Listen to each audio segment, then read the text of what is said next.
So you brought it up today. Stories. What do you want to dive into? Because this seems to be like a topic of conversation that we've had for Always. 10 years. For sure, is CRMs. I mean, I think that The there's hell something. is a CRM? Well, I guess we could argue about what CRM stands for, but I would say that it stands for client relationship management, Yeah. which is what your Achilles heel. Right. And I think, CRM, it really applies to any business that you have. All day long. And I will also say this. I mean, CRM is an acronym, but the reality is it's a practice. Agreed. So it's not necessarily And that it's a discipline. It's a discipline. Yes, it totally is. And I think that's what's outside the box about this. Yeah. Is for us to think about putting a different perspective on what it means to really manage, run, and own a CRM. Yeah, and I think that there's so much out there. Like I said, like any business, when I got into some of the influencer space, there's, Entreport, there's other CRMs out there, and they're what you have to find, and it's going to take a while because I think I've been through about 12 of them. It's not about the CRM, it's about using it. Yes. They all do different things, but you have to be disciplined to use it. Yeah. So one of my favorite questions is when people are like, what CRM should I use? I'll be like, the one that you'll use. The one that you'll use. It could be an Excel spreadsheet for crying out loud. For sure. It could be a piece of paper. I had the privilege of working with a Pat Stone, right? And he's like, my yellow pad is my CRM. I'm like, I respect that, and the guy's a genius. But also just finding a way to track everything and know what you want it to do. I think that people use the word CRM and they don't even really know what they want it to do. Right. I'm like, you can literally use, your contacts in Outlook to manage contacts if you wanted to. Sure. Right. So, and I also think it's, to your point, the discipline part of it, like to decide what you want out of your CRM. What are the functions that you want it to do? So let's talk about you. Do we have to? Like, this is, I told you before we started, like, oh, you're going to make me cry. I'm going to have to be vulnerable and everybody's going to know how bad I suck. So to my clients out there, I have to apologize because I have been the worst at regular communication when it comes down to the CRM. I've gone through, Kyle and Eden have been here for a year and I think we've been through 3 fucking CRMs. Oh my God.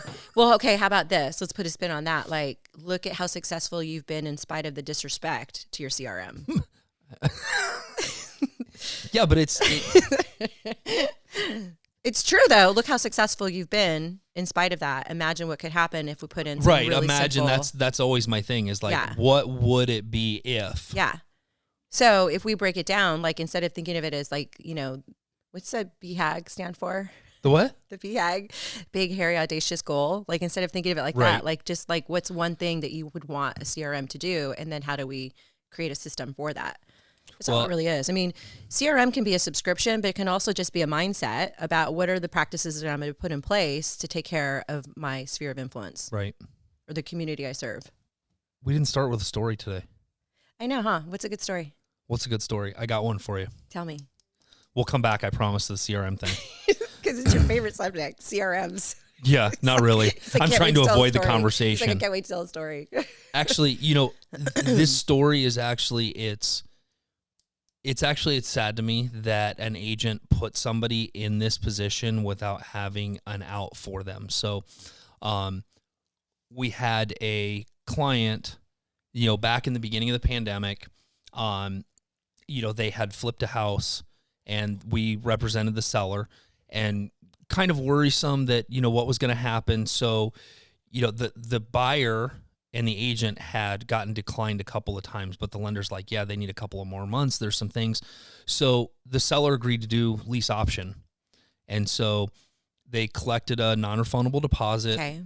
They collected a year's rent up front, and the buyer had a year with a locked-in price to buy that house. Well, what the hell's happened in the last year, right? Right. Prices have gone up like crazy. Dramatically.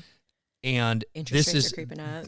The whole lesson is just to realize, like, lease options, when it comes down to it, is that they can be a blessing and a curse at the end of the day. So you have to be cautious about it. But the buyer, partly buyer's fault, but then agent not having a solution to help the buyer at the end of the day. But the buyer gets to within 60 days of the end lease. of the lease and the contract termination. And all of a sudden, she can't qualify again, and they're asking for extensions. Oh, boy. And my seller's like, I'm out. Sucks. That's He's scary. like, I gave them a year after being declined twice. And I feel, I had to talk a lot through with the seller about like, what are you feeling? He's like, I feel bad, but I don't, because I feel like I gave at the beginning, I gave the opportunity to purchase it inside a year. I locked in the price. I didn't do any adjustments. And he just decided that, hey, I feel like I've given as much as I can and I need to move on. On the other side of it, though, the damage done to the buyer is, partly the buyer's fault, but also the agent didn't have any solution or outside the box to help this buyer fix, like whether it be private money. Right. There was no last minute, how do I fix this no for this preemptive, client? like not even any forethought about. And I don't know all the background, like Yeah. how much did the agent force her during that year? Like, hey, let's just get this done. We don't have to wait 12 months. Yeah. Like, let's make sure that we're working through this all the way through. So, I think one of the things I would tell agents is, hey, don't put your buyers, in situations you can't help them out of at the end of the day. Or ask yourself the question, if this doesn't go as planned, am I going to be able to help them? What's the solution? Right. What's the plan? And sometimes it's definitely the client's fault because they're not listening. Yeah, I mean, to advice. So many times it's the people we're trying to help. It's their fault, right? It's never title's fault. No, never title's fault. But the unfortunate part is the buyer. They're in a bad situation now. They failed to comply with the contract and go through Yeah. it, so they lost it. The seller, on the other hand, he's going to be sitting very, very pretty at the end of the day because the house value has gone up. There was a non-refundable deposit, but it does also track back to this. It tracks back to sometimes, if not in this market, is it hard to sell something, but in another market where if last year there was people that took losses on property, sold things real quick because pandemic freaked everybody out. Right. To where if they would have just rented something and put it on pause, it would have been, a 22, 25, 30% difference in price. Totally.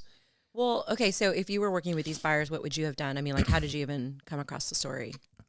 Well, it's my seller. Okay. Right? Oh, so, yeah, duh. Sorry. I was listening, I swear. So on the buyer's end of it, there would have been a number of ways to work that out. Like, hey, this is what you stand to lose. Yeah. We can partner on it. How do we fix this? Can I buy it? Do you want to assign the contract? I'll give you your $10,000 back and I will close on it. Like, there was a number of ways that somebody could have figured it out. So if if you have a client that's in a lease purchase and they can't perform, guess what? Yeah. You can assign that contract. You can close on that house. Like, somebody could have assigned that contract, given her 10 grand back. They could have paid her 20 grand to walk away from it, just True. to latch on and perform that contract, then used hard money. So there was a number of different ways that could have salvaged that, but not just salvaged it. Somebody could have made really good income by having that locked in price. Yeah. Because that seller actually stood to lose a little bit of money on that deal. Really? Yes, because they didn't know where the market was going, so they locked in at a price of what they perceived the value was last year. And it's so much more. Right, it's so much more, just hindsight. Yeah. So that's the story today. That there's you got to think outside the box, and if you can't think outside the box, you need to find somebody that can. Yeah. Right? Yeah, I think that's actually pretty cool how many people will speak up in different forums or just place a phone call and be like, hey, what would you do on this? I had a guy reach out this week from our brokerage, and he's like, hey, this person wants to do with their house or do this with their house. I don't know how to do it. Will you go with me? Yeah. Will you partner with me and make this work? And it was a great experience for him. It's a great experience for me. We ended up buying the house right there at the kitchen table. He would not have been able to do it because he didn't understand how to put the numbers together. And it kind of freaks him out when you're like, wait, somebody wants to sell their house at this price. What should I do with it? So I think it's really good to have. That's awesome. I mean, that's where the mentoring and stuff goes in. Yeah. And being willing to reach out to help solve the problem and go outside the box. Well, and a desire to learn, get a deal done. Right. Figure out how to make something happen, a solution. Right. Yeah, that's awesome. Okay, that's story time's over. Let's go back to CRM. The CRM, I think you have to find a way to utilize it when you're new in the business. And it is one of my greatest regrets that I didn't have the discipline to do better, because I've lost clients, I've lost business because of my lack of communication or losing touch with people, because they do forget about you. For sure. I mean, I just talked to an agent yesterday that is brand new in the industry, and she's like, what do I need to do? I'm like, you need to get a CRM.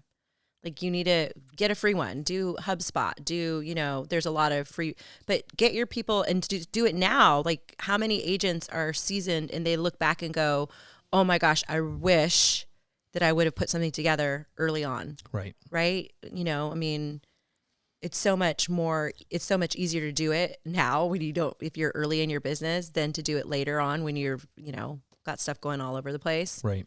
But so if you were going to do, like, what's the most important piece for you? Like, what do you feel like you're missing in terms of the necessity for a CRM? For me personally, like at this stage of my life, it's complicated because of audience. Mm-hmm.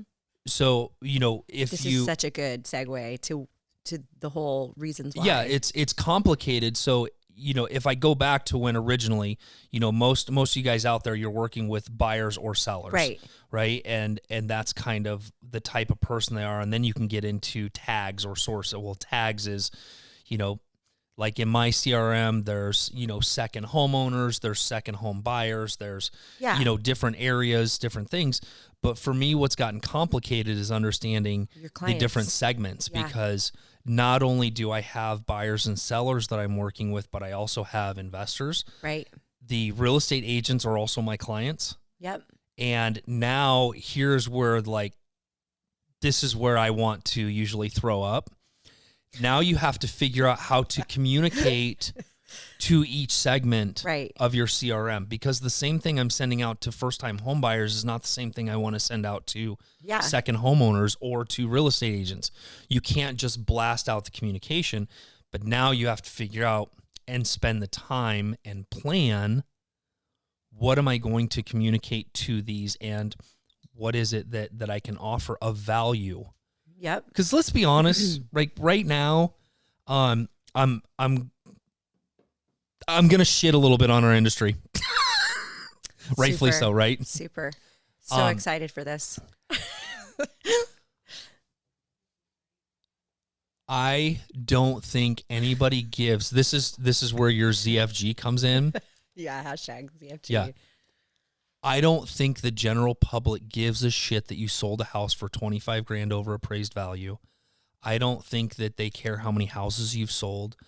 I think that they care more about how can you guide them through a very complicated market with a lot of decisions that need to be made, a lot of choices, and coming up with outside the box solutions other than just throwing it on the market. 100%. And I see a lot of it, and I cringe when I see what's being promoted socially. It's the bait, right? So like, you think about fishing, like, what's the bait we're putting out there to get somebody to bite? And the reality is, if we can get people to have conversations as opposed to the generic marketing that you're talking about that everybody sends out, you can actually get people to talk. Like, how do you get people to talk so you can help them see what their choices are? It's not hard in this market to sell a house or get multiple offers. Right. The hard part starts in, how do I determine which is going to be the best offer and the best solution for my client? And believe it or not, it's not always price. Right. And that's where it is that it's the knowledge in that solution. So, and I said all that because here's what happens.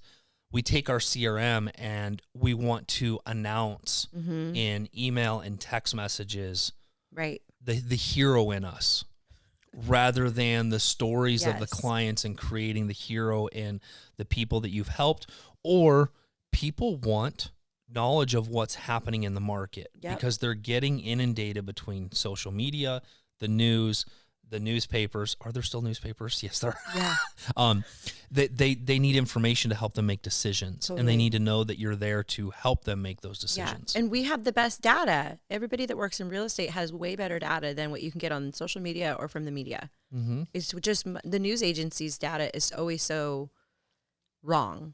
I mean, it's usually national. It doesn't have anything to do with our local market. But I love what you're saying, because I think in that CRM, everything that you're talking about doing, you could do, because as you bring in information into your CRM, right, your clients, you can start labeling them for different purposes. And every person in your database doesn't have to be just one label, so that as you grow in your business, you're like, you know what? Okay, first I have just buyers and sellers, but now I need to add investor, because my buyer is also an investor, right? Or my seller also does seller carryback, or, you know what I mean? Like, now you can start adding all these different labels or tags. I think what you call them is tags. And then you can actually craft some really specific messages to the people that matter when you have something to share with them that's going to be very specific. Is terrific. Well, I think the other thing too is that we have to. One of the things that's changed is that we don't have the attention span that we used to. No. So people are not reading long, lengthy emails. No. They're, you can be very short and concise. You can throw a video in that's 30 seconds. I mean, why do you think TikTok's done so well? Because we have such a short attention span that you can go from 30-second video to 30-second video. Yeah. So you got to learn to get the point across very quickly when you're communicating that. Well, and I think too that there are different mechanisms that are starting to make more of an impression than other mechanisms. Like, I think email is one of the worst ones now. Used to have a better performance ratio. Mail is actually making a comeback. Yeah. Because, you can actually get pretty specific with the mailer, and you know who you're sending it to, Right. who's going to be receiving it. Right. And then I think that, like, you can leverage CRM to track people's information, create a vehicle to send or mail or whatever, and then drive it back to something digital. Sure. I mean, that to me is like the 1-2 punch. You're able to kind of, who you're talking to because you've kept track of them in your CRM, whether it's a spreadsheet or, name a program, but to be able to put together messages and information that's actually going to affect the person that's receiving it. I think here's the big shift in communicating with clients now, and I think it's the most important thing to have. I think that actually, it's interesting. In one of my masterminds, this is what it looks like. They talked about email, they talked about social media, and they talked about the audiences that you're renting and the audiences that you own. Okay? If Instagram shuts down tomorrow, I have no control over that audience. Right. It's a rented audience. If Facebook changes its algorithm, it's a rented audience. I have no control over it. So now you look at what is the one thing that everybody keeps for life at this point in time? Cell number. Yeah. Right? So, I know people that have been in Phoenix for 10 years. They still have an out-of-state cell number because it doesn't make any difference anymore. It doesn't. It used to. I We know. change our numbers, right? So, I used to get that's charged the long change. distance. So the change is really in, what is a CRM that's going to have some text capability? Yep. And your workflows are almost being done more in the texting platform than they are in long format emails. I think emails are used for documents and for some videos, some communication when it comes down to it. But realistically, like your email inbox for most people is a defense mechanism. Is it true? It's true. I mean, I spend 10 minutes in the morning deleting shit. Yep. Because there's so much crap coming in. And when someone says, email me, that's basically like, I really don't want to read what you're sending me. Right.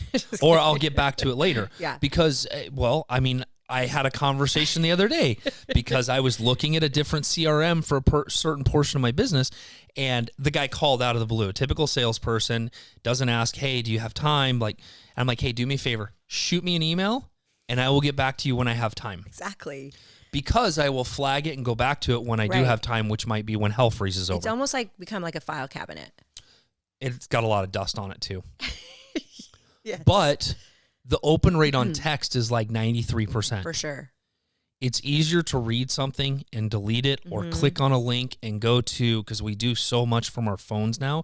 And that's why it's really important to be short and sweet communication, and not everything in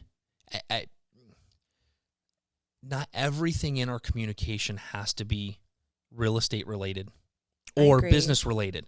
if you're an insurance person, if you're selling a fitness program or those types of things, it doesn't have to be totally related, because I think the client, the consumer, you're trying to let them get to know you through the communications. Yeah, I agree with that. I mean, I guess like you're making me think along the lines of, if you're in need of creating some sort of CRM, like what are the mechanisms? And it needs to text.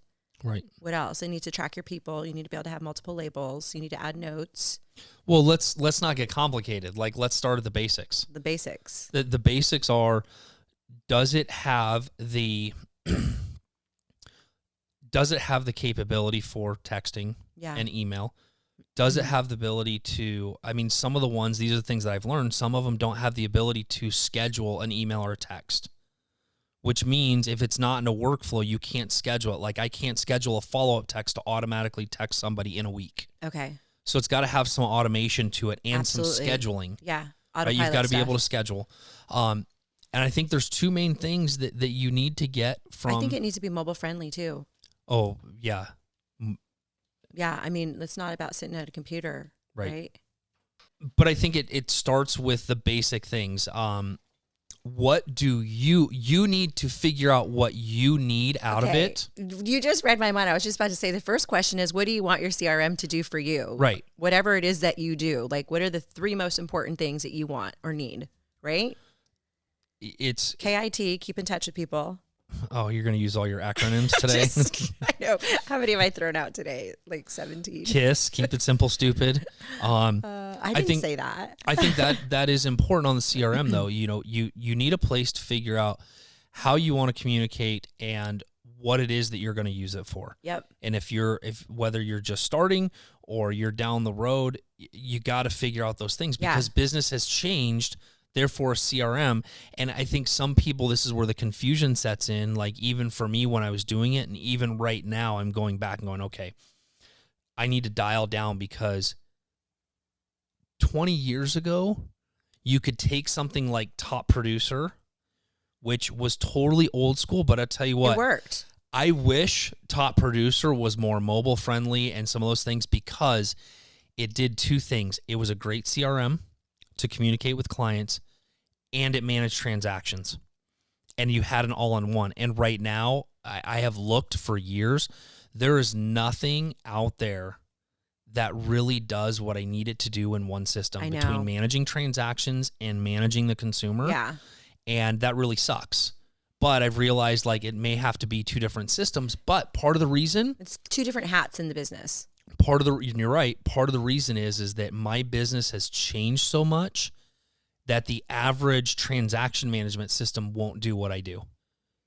Yeah. I mean, at the end of the day, there's never going to be the perfect solutions, but, and I think the more seasoned a business gets, the more likelihood of multiple platforms and finding ways to have them daisy chained together. Correct. Or just recognizing that this is what we do here, this is what we do here, and that's okay too. Sure. I think it's just about being able to do that whiteboard, that warboard of diagramming out, or just keeping it super simple with lists about what you need to do. Right. And I think what happens is, once we get started, you start to learn that there's some other things that you can do. It's almost like the act of doing it creates the inspiration for the other things that you could do too. Sure. And I think that's what's kind of cool, is seeing how people end up leveraging their systems with their automation or their autopilot mechanisms, like how they end up staying in front of people even more, doing things they didn't anticipate doing, because having the system in and of itself creates that workflow. Well, and I mean, CRM could also stand for cash register machine. Totally. It could stand for a lot of things. Yeah. So here was a game changer that I think in the CRM world. Zapier. Yes. Oh my gosh, I was just thinking about them. So the Zaps. The reason that Zapier was a game changer is that too many people chose CRMs based on how it integrated with lead gen. Again, yes, completely different. Yes. Separation. Don't go into a CRM because of its lead gen capability. Is the CRM going to be what you can use and utilize for ongoing communication with your clients? Yes. And Zapier works with just about every lead source out there, and it will take the leads from that source and put them in the CRM and put it in a workflow. Like, that's getting really into the weeds, but Zapier makes it to where you're not reliant on what that CRM can do with a lead source and does it work with it. So you do have to figure out, like, is this going to work for the way my business is? And then you can go add in lead sources, you know, from realtor.com to Zillow to whatever it is that you're using, Facebook. All of those places have an ability to zap into whatever you're using. I mean, you bring up a really good point too, is that there's CRMs, there's lead gen, there's transaction management. And I think a lot of times people use all these terms like pretty loosely. Like if it's lead gen you're looking for, that's not a CRM, right? Like we're talking about different resources that manage different types of parts of the business. Right. You know, which I think is huge, because a lot of times I talk to people and they talk about they need a CRM. And when we get talking, I'm like, well, it sounds more like lead gen that you're talking about. I think the other thing too that's cool about what you said is that there's so many different levels that you can get to, whether you're brand new in the industry and you don't have a lot of money to spend, or if, you know, you're super successful, like someone like yourself, where just kidding.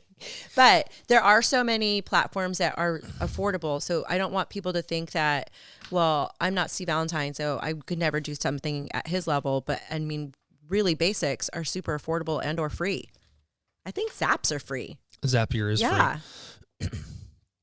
So let's break this down on segmenting and separating different things as you're kind of going through this. Yes. This is what I've learned over the last couple of years. And guys, I will tell you right now, I am so technologically challenged when it comes down to this stuff. It drives me insane. We're like the blind leading the blind. Totally. Except for you're really blind because you're over 50. I am not over 50. I'm just 50. Oh, you're just 50. Okay. So you're going to be 43. Yeah, I'm going to be 43 this week. Thank you for reminding me. But I think we need to break it down from the standpoint of what you're looking at so that you can look at the different pieces. First, the CRM to me is something that is an after transaction communication device. Interesting. Right? So you can use it also for before transaction, but it's also, is it going to work to track birthdays, house anniversaries, moving, divorces, deaths? Like, those are all real things that have to be able to be segmented in there. Totally. Notes, mobile capability. Mm-hmm. Is it going to be an ongoing, you know, piece that's utilized for that? Then you have a separate, could be, you know, lead gen. Mm-hmm. Not every CRM has great Facebook capability. I know, I've looked at all of them. Some of them do a great job. Some of them don't. I don't run a lot of Facebook ads. You know, part of that is because the lead gen from Facebook is like an 11-month nurture if you get something. And again, I'm not a statistician, so somebody bigger than me would have to know like what the stats are on. I just haven't. It changes all the time. It changes all the time. So now you're looking for lead gen platforms that you can put properties in, you can do specifics that will go into that CRM. And then you also have the transaction management piece, which you've got, I forget, what does our brokerage use? I don't even know. It's like document, I don't know. Yeah, I mean, there's a few out there. There's a few of them out there. I know DocuSign has DocuRooms or whatever it is. SkySlope, and I think we use SkySlope. But anyway, those are all things that are going to manage the transaction piece. So don't get so deep in the weeds. Well, I need to find something that's going to manage transactions. The other thing, you need something to keep track of people. I agree. That's the most important piece. If anybody is not doing a CRM and needs to get started, the most important element is just, how do I track my audience? How do I track my people? How do I track my... What's probably, when you meet somebody new, what's probably your top 3 choices of where you would recommend them that's not going to break their bank? Line Desk. Okay. It's a good one. I like Line Desk. Do you? I think it's really good. I mean, there's so many out there. But I think Line Desk is probably the best right now from an affordability standpoint and from tracking and keeping track of people, and then the add-ons to it. So you can actually turn it into a lead gen system. You can get more robust with it. But so Line Desk is a good one. We Real use Geeks, Real Geeks, Chime.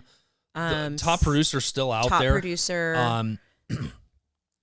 I mean, there's quite a few. Like, right now I'm trying to remember the names of a few of them.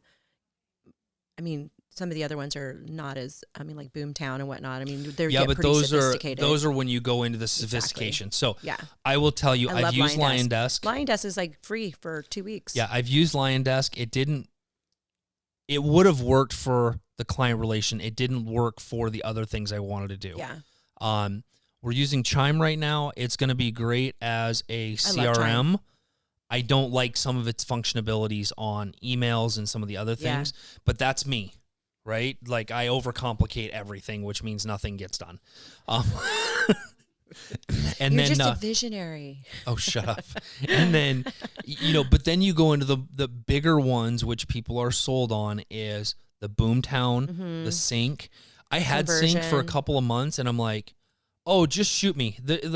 It's so complicated. Yeah. And unless those are the platforms that I see the big teams using because they're funneling a lot of so many information. leads into the system. Yep. And when you get into a lot of leads, that's, and I'm talking about paid leads, realtor.com, Zillow, wherever Facebook ads, they're funneling just a ton of leads. And it's kind of like throwing shit against the wall and eventually something's going to stick and doing that. Well, you just need to house them somewhere. Right. You need to house them somewhere. And then those are the teams that have, the people to work those leads. Right.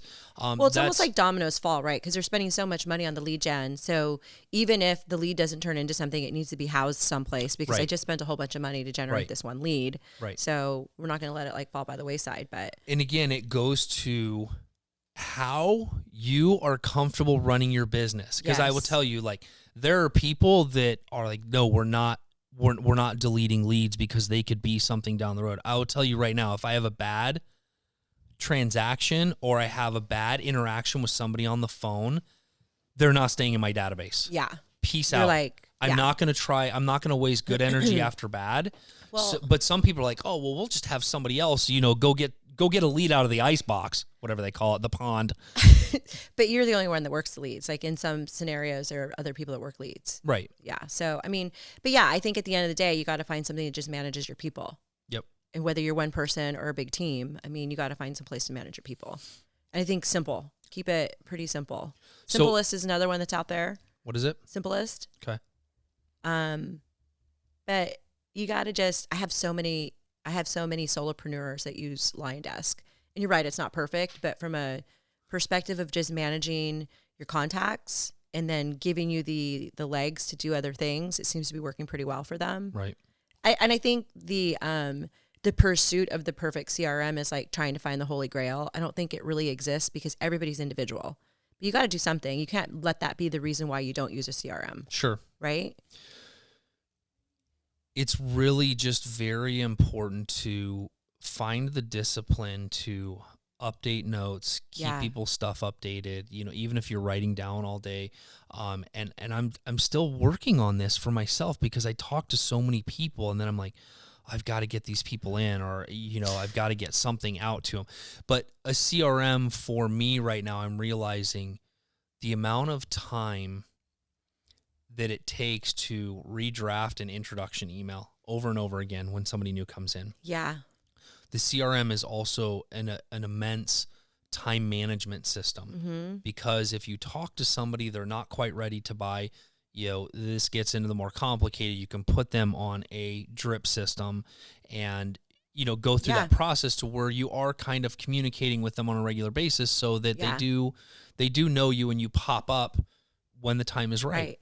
Well, and you bring up a really good point because as you're putting people into these systems, you can create different kind of markers for them, different milestones. I'm trying to imagine if I was an agent, I'd be like, if I met somebody, I'd immediately put them into are you 30 days out, 6 months, more than a year? Right. And then that creates different, milestones, the dominoes that fall in terms of how you keep in touch with them, right? Sure. So you can house templates and emails or whatever, text messages so that you can stay in touch with people. Because you're right, it's a great time manager.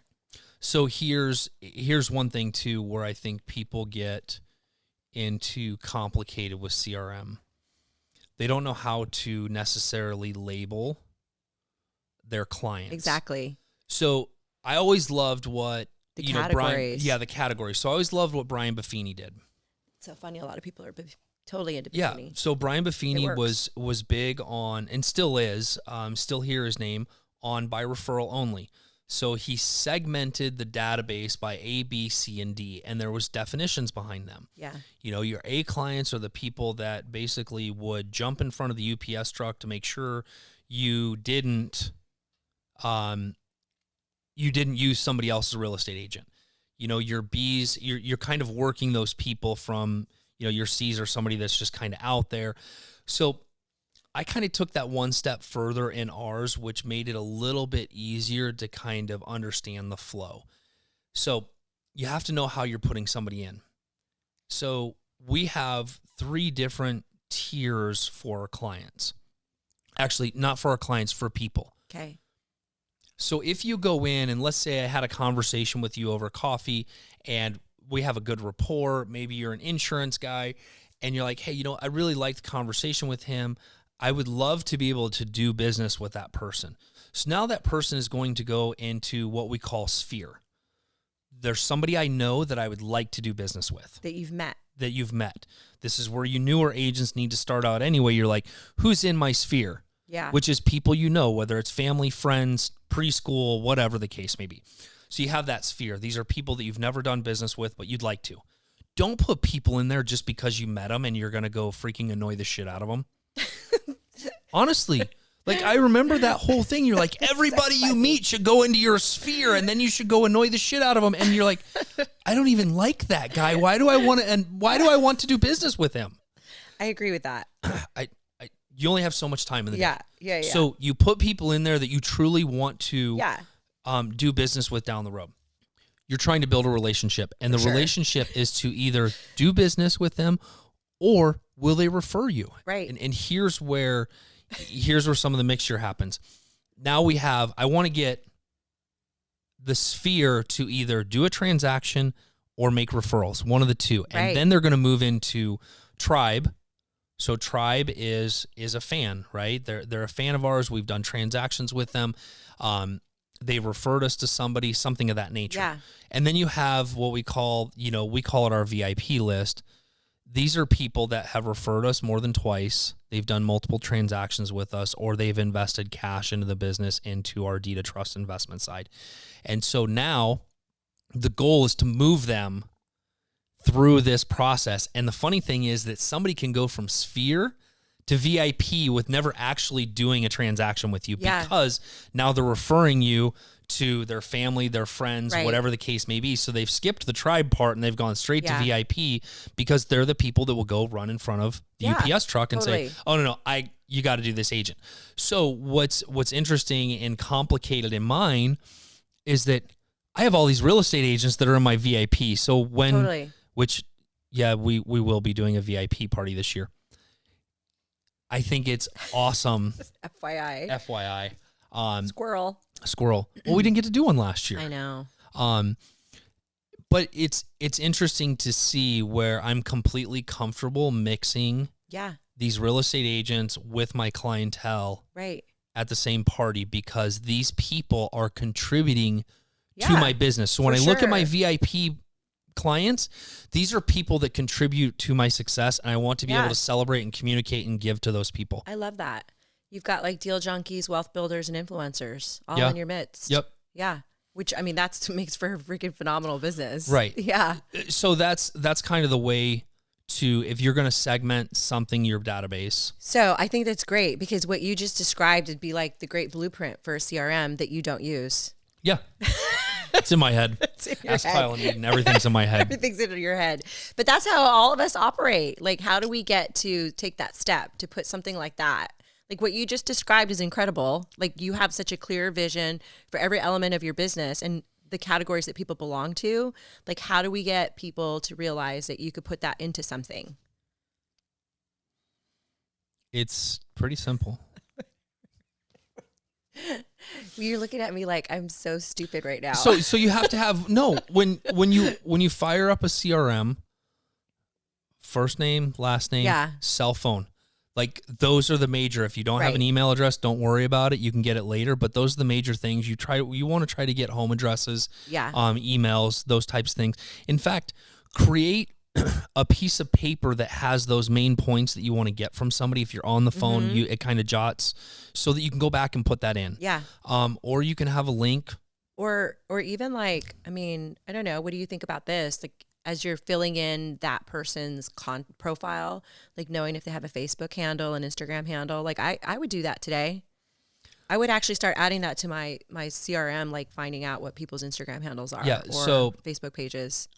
For people that have the time, and if you don't have the time now, you're starting to hire somebody to do it, but you're right. So if you're on the phone and you have that piece of paper that you get this stuff, now if you've talked to 3 people today and you've gotten that information, now you can make a scheduled time to not only put those people in your CRM, how you're going to tag them, and then go into, okay, I want to friend them on Instagram and Facebook as well. And LinkedIn. So it gives you it gives you a reminder to do all that. When you get to a certain point, I can tell you right now, like there's more people that I wish I could connect with on a regular basis. It's hard, so you almost have to hire a customer service representative, and that kind of leads me like to a total squirrel when it comes down to it. For you guys that are solopreneurs, listen very carefully. Your first hire or your first expansion is not a fucking buyer's agent. I knew you were going to say that. I knew you were going to say that. That's awesome. There's nothing to buy right now. So yeah, admin. It needs to be an admin or a customer service rep that can take those things and make sure that your database is like spot on. Yeah. Customers are being touched. Customers are having little gifts sent. Whatever it is, you need that customer service representative so that is going to help build your pipeline of business and keep in touch with people. Well, and you know what's crazy? That hire is so much more productive if you have a CRM. Right? Because otherwise, a lot of people will bring on that person without having anything that's, and it's every day like, okay, here's a to-do list or whatever, as opposed to, I mean, finding that admin person who can work the CRM, but is also personable. Like, I love that you say a customer service person as opposed to just being an admin person. Yeah. Yeah. Admin. Somebody that you could feel confident speaking on your behalf to your admin clients. Pushes paper. They're, you know, and don't take any offense. Erica would shoot me for saying that. Admins, they're controlling paperwork, their organization. Yeah. Some of them are not great on the people skills. So you're looking for somebody that is versed in customer service, that can make those calls, make you look good. Because what I've never understood is like you're spending money on leads and all of a sudden you're like, oh, I'm too busy. Well, you're too busy trying to do the other things, and you go hire somebody that isn't you to build your business to take on those leads, rather than hiring somebody to effectively hire someone that effectively represents you, like is an extension of you, that knows who you are from a philosophical standpoint, from a marketing standpoint, understands the vision of the company. You know what I'm saying? Like you want somebody that comes in and can kind of echo, you know, who you are, how you represent. It should just enhance who you are. I think this is so cool because CRM is just not an interesting subject, right? I think it's an avoidable conversation that most people are like, oh, yeah, CRM. I hate it. I know you do. I freaking hate it. So do I. But I think it's kind of cool that this has so many legs to it. Like, we started off talking about why we need a CRM and what are different ways we can look at it and how it could eventually lead to the expansion of a team because of that piece. Right. You know, as opposed to just hiring a whole bunch of people that do all these different parts. You can, you know, a really great CRM manages you. Yeah. Like a really great assistant manages you. You know what I mean? So it makes me, I think it could be pretty fun to put a CRM together for you. Good luck with that. Because not only are you going to have to put it together, but you're going to have to hire somebody to run it. That's okay. But like, let's put it together. Remember, I'm supposed to keep you accountable to putting a CRM together. And that is something in our business right now that, you know, I'm looking at from, I run a solo business with great team members in it, right? And now what I'm looking at not paper pushers. Right, not paper pushers. You know, when I look at our business, we have the financial division, which is what Tammy does, and then I have Erica, who really handles the transaction and the day-to-day team operation. Yeah. Now what I really need, which I should have had in place a long time ago, is a full-time customer service rep. Oh my gosh, you and I have had this conversation. Like 100%. So if anybody out there is looking and thinks that they're like a kick-ass customer service person, like I'm going to find that person, and here's why. There are things we were talking the other day, and it's being sent to you. And guys, this is a great thing to understand. Like, Amazon is like the greatest thing ever when it comes down to client service. So Bernie and I were having a conversation the other day. It will probably be in our mail sometime tomorrow or Monday. Oh, great. We were having a conversation, and I told her kind of joking, I'm like, just hang in there. She's like, it sounds like a freaking cat poster. So Bernie's getting a cat poster that says hanging in there. Nuh-uh. Yes. Are you serious? Yes. But why are you telling me here? It would have been funny to get that and just start laughing my ass off. It'll be funny anyway. It'll be funny anyway. But the point is, I want to be I want to be able to get off the phone with you. Yeah. And call that person and go, hey, you need to order this cat poster. Have it sent to Bernie's. Those are the things, like, I swear to God, those are the little things when you think about how to appease customers, it's truly listening. Totally. I mean, and you could find that person and they could log that into your CRM for you. So I want to end with this because I think it's important. I love putting Kyle and Eden on the spot on this thing. I do too. You do. Kyle, have you found that listening to clients and some of the, gifts that you guys have gotten to put together has had an impact on that relationship with them? Absolutely. Crumble cookies has been like the greatest thing for us. Oh my gosh. Ever. It's like the Amazon of cookies. It's Crumble. Everyone gets Crumble from us. I love that. So what do you use Crumble cookies for? Just any time that we're meeting with a client, we want to have something always. So it might be if their offer got accepted, we'll send them Crumble cookies. Nice. If after an inspection period, if they haven't got it from us already, then we'll send them just any filler. So we're not empty-handed whenever we see them. Yeah. I think the thing that I've tried really hard with my team is two things. One, give them the ability to do the things that they feel led to do, like whether it be gifts or listening. Yeah. And so we've had a lot of conversations, haven't we, Kyle, about listening to clients and what their needs are so that you can, as a closing gift or whatnot, you're like, I'm special. It is special, right? Yeah, we're taking notes throughout the whole process from the first time we meet them, and we do the first call with Steve, and we're getting to feel out the client and what they like and what they like to do. We're taking notes of that. We had a client that family occupation recreation. Kyle was listening to, and he was talking about these certain pair of Air Jordans, and Air Jordans is something that kind of like goes through here. But Kyle's like, hey, for a closing gift, what if we did these Air Jordans? And so we gave that client those Jordans as a sign of listening and something that he really wanted, because God knows he freaking, oh, great, you gave me a $50 gift card. I just sold a $500,000 house. I like, agree. Shoot me. Well, I mean, so we started off about the importance of like CRM or just kind of opening up the subject matter, and it's so outside the box, but look at all the different ideas that came from that. Yeah. So here's where you start. Just to kind of recap, find a client relationship manager that works. It can be a spreadsheet. Yeah. It can be a notepad. Call me if you need suggestions. Don't call Steve. Right. Just find something that works. We gave a few suggestions like Lion Desk. Follow Up Boss is one that I'm looking in. I was going to say I've heard that's really Boss good. Is really good too. Then you get into the bigger ones, the Boomtown and the Sync. Don't let somebody sell you on those $2,000 a month CRMs until you're ready to really manage it, because it is very complicated. Yeah. Just know what you want to do. Right. Like go into a CRM going, here's 2 things that I want it to do. Yep. And then start there. And before you get to the CRM, figure out how you're going to label your clients and what their journey should look like. I agree. You could almost really have your CRM written out before you put it into something. Yep. Yeah. Yep. Absolutely. That's a really good suggestion. So next time, kind of excited about this.